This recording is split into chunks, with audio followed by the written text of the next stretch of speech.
Alright guys, well we've got a new addition to the workshop which I'm pretty excited about. So I've been thinking about building a fab table, a welding slash fab table for quite a while, and I've also been on the hunt on Marketplace just looking at what's around and looking at new fixture tables from places like Hare and Forbes Machinery Warehouse. This actually popped up on Marketplace only about probably an hour and 20 minutes drive from me. This is 2400 by 1200 16mm plate that's already been fabbed up using quite heavy, I'd say that's probably 8mm angle iron legs and bracing. So I can't buy 16mm plate. Oh sorry, I'll tell you the price first. I managed to pick this up for 1200 bucks. Now I've priced up 16mm plate to make my own, and 24 by 1200 16mm plate from Medallia Steel would set me back almost $1,600. So that's just for the plate, and then whatever I use to make the legs and the frame on top of that, plus my time to put it all together. So this is already built and ready to just be unloaded and put together for less than what it would cost me just to buy this 16mm plate. So I am very happy with that.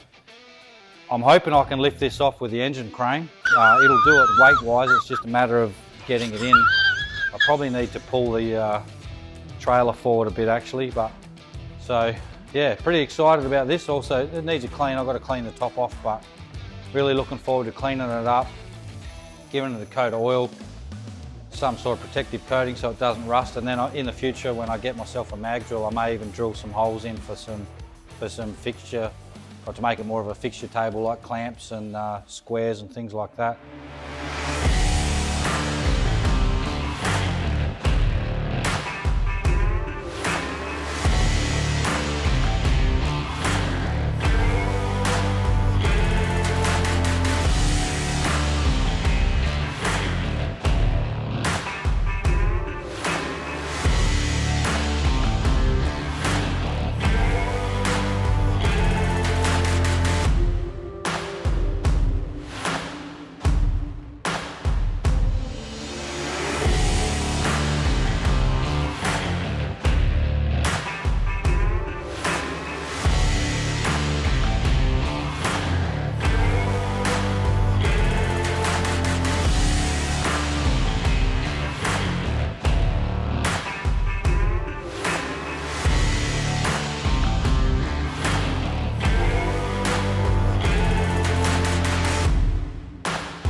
Okay, so my steel is still going to be a week or two away getting delivered. I need to get this back on the ute so I could measure up and drill the holes for the mudguards. So I'm going to weld this out as much as I can. It'll be pretty much everything except for the tie down rails. I'm still waiting on one length of steel for that, and the sheet sections. So it'll be 95% welded out, and then I'll clean up all the welds that need cleaning up, and it'll be pretty much done. I'll get it back on the ute, mark up and drill the holes for the mudguards, and while this is sitting on the ute, I'll hopefully be able to get the 16mm plate on the table, and we can get this trailer out of here. So yeah, I'll get stuck into that now. I'm just going to crank the music and get stuck into welding this out. So I'll see you when it's done.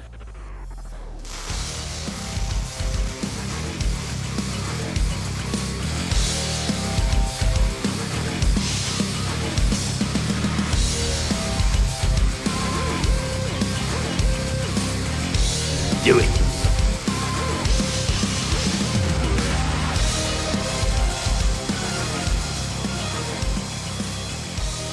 Alright, so a little bit of an update on the ute tray. I've just put the tray back on, and I'll turn the camera around and give you a look where we're up to. Alright, sorry for any wind noise, guys. It's blowing us absolute guts out here at the moment. I've put the tray back on the ute just so I could sort out the mudguards, line those up. So I've got the mudguards fitted. They're looking good. I've still got to make a mount for the fuel filler neck, and with this tray it's a bit long. I definitely don't want it sticking out wider than the tray, so I'm going to shorten the filler neck hose and tuck the fuel filler under here somewhere, so it'll be nice and protected. Still got to clean up some welds. I haven't cleaned up any of the welds on the front here, so clean those up. I've still got some welding to do on the back, not much though, but most of the welding's done except for obviously the sheets. Now the one issue I am having, if I stand back here you should be able to see it. If you look at the headboard in relation to the back window, it looks like the tray's on the piss. And at first I thought, oh, what have I done? I've cut something too short, I've done something wrong. So I checked all my measurements and the tray's fine. So I thought maybe the chassis mounts are lower on one side. Maybe they've dropped over here or whatever. So I checked all the chassis and the chassis mounts, and they're all fine as well. So the only thing I can think of is that the cab itself is sitting slightly lower on the driver's side, which would kind of make sense. So I'm going to go in and find the body mounts for the cab on the driver's side, and I'm going to put an 8mm, because it's about 8 to 10mm difference between that space between the window and the headboard and that space. So I think if I put an 8mm spacer in the body cab mounts on the driver's side and just get that lifted up, that 8mm, that should make that nice and level, because that is doing my absolute head in. I can't tolerate that. So that's where we're at. Now I'm just waiting for sheets. I've got enough steel to do one side rail. I'm going on top for the tie down rail. So I've got enough steel to do one, and I'm waiting on the other. So I may put that one in if I get time. But while the ute's out, and I've got it running because I had a flat battery this morning, I had to jump start it. But while the ute's out, I'm going to try and get this 16mm plate in and on the table.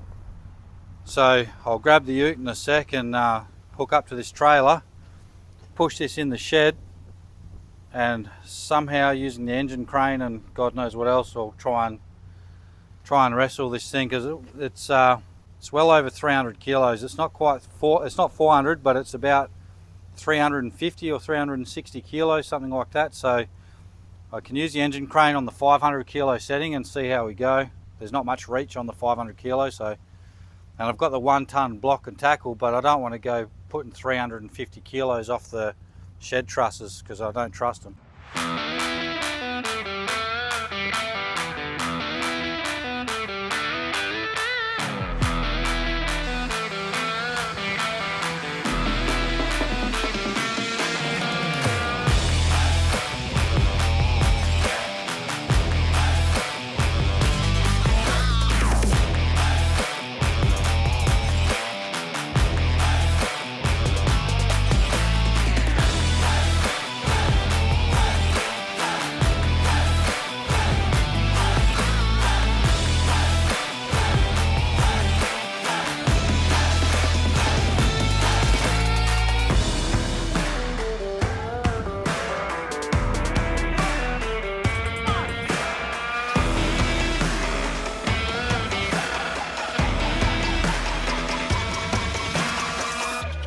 well, that's just a little update on where the Hilux is, guys.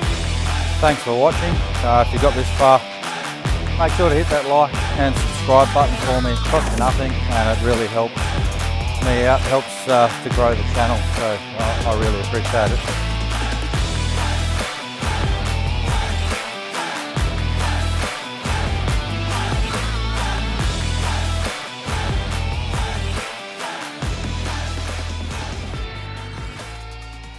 Do it.